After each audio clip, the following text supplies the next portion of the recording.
ছেলে মেয়েদের পরীক্ষার হলে ঢুকিয়ে দিয়ে শুরু হয়ে যায় মায়েদের চায়ের আড্ডা। তেমনি একটা সুন্দর বিকেলে আজ আপনাদের সাথে শেয়ার করার জন্য মিতাজ ডেইলি ব্লগ থেকে আমি এসেছি। তো আসসালামু আলাইকুম, সকলকে স্বাগতম। কেমন আছেন সবাই? আশা করি ভালো আছেন। আর যে যেখান থেকে আমার এই ভিডিওগুলো দেখছেন অবশ্যই লাইক কমেন্ট করবেন আর আমার পাশে থাকবেন। তো আমি আমার ছেলেকে নিয়ে যাচ্ছিলাম, আসলে প্রতিটা বিকালেই যাওয়া হয়, আর শায়ানকে নিয়ে তার ম্যামের বাসায় যাচ্ছি। আর ম্যামের বাসায় শায়ানকে দেওয়ার জন্য তার শায়ানের পরীক্ষা চলে। বেচারা পড়তে পড়তে এক সপ্তাহ একদম ক্লান্ত হয়ে গিয়েছে। তো শায়ানকে নিয়ে আমি চলে যাচ্ছি রিক্সা করে, আর ম্যামের বাসায় শায়ানকে নামিয়ে দিয়ে চলে গিয়েছি আমরা ভাবির বাসায়। তো ভাবির বাসায় গিয়েই তো আমাদের শুরু হয়ে গেল আড্ডা, চায়ের আড্ডা। আর আসলে সবাই মিলে যখন একত্রে থাকা হয় তখন আসলে আড্ডাটা বেশ জমজমাট হয়ে যায়। তো ছেলে মেয়েদের পড়াশোনা করার জন্য নিয়ে যাওয়া হয়, মায়েদের কষ্টের কোনো শেষ থাকে না। কিন্তু একটাই শান্তি যে ছেলে মেয়েদেরকে বসিয়ে দিয়ে মায়েরা আড্ডায় বসে যায়, এবং ছেলে মেয়েদের বন্ধুত্ব থেকে মায়েদের বন্ধুত্বটা খুব বেশি বেড়ে যায়।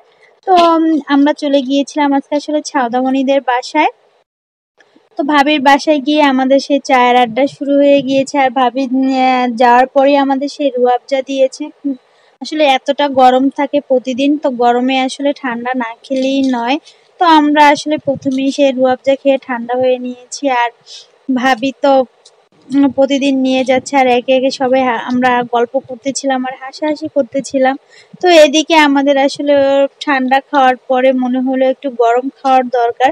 তো ভাবি চা নিয়ে এসেছে, আর আড্ডাতে যদি চা না থাকে তাহলে সেই আড্ডাটা কিন্তু পরিপূর্ণ হয় না। কারণ চায়ের আড্ডাটা আসলে আমার কাছে চা তো বেশ লাগে, আর কার কাছে কেমন লাগে জানি না। ভাবি আবার চায়ের সাথে বিস্কিট দিয়েছিল, কিন্তু আমরা আসলে চায়ের সাথে মুড়ি খাওয়ার জন্য সবাই বলেছে, আর সেই মুড়িটা নিয়ে এসেছে। তো চায়ের সাথে মুড়ি খাওয়া হচ্ছে, আর চলতেছে আড্ডা, হাসাহাসি, হই হুল্লো। তো এদিকে আসলে ভাবি কি যেন বলতেছিল, সেটা নিয়ে আমরা হেসে দিয়েছি।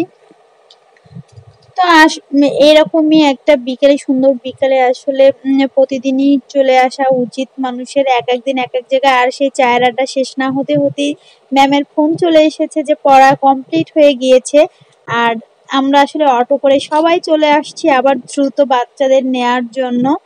তো আমরা আসলে অনেকজন ছিলাম, সবাই আসলে ক্যামেরায় ফেস নিতে যাচ্ছিল না, তাই সবাইকে দেখানো হলো না। তো আমরা চায়ের আড্ডা শেষ করে এরপরে যখন চলে আসতেছিলাম আসলে অটো করে, তখনই আর কি আমি আরেকটু নিয়ে নিয়েছি। ম্যাডামের বাসার সামনে যেতে না যেতেই ছেলের পড়াশোনা শেষ, আর ছেলেকে নিয়ে চলে আসছি আবারও রিক্সা করে। তো আমার এই ভিডিও আপনারা যে যেখান থেকে দেখছেন, আর অবশ্যই কমেন্ট করে জানাবেন। আর ভালো লাগলে অবশ্যই লাইক কমেন্ট করবেন। আল্লাহ হাফিজ, খোদা হাফিজ।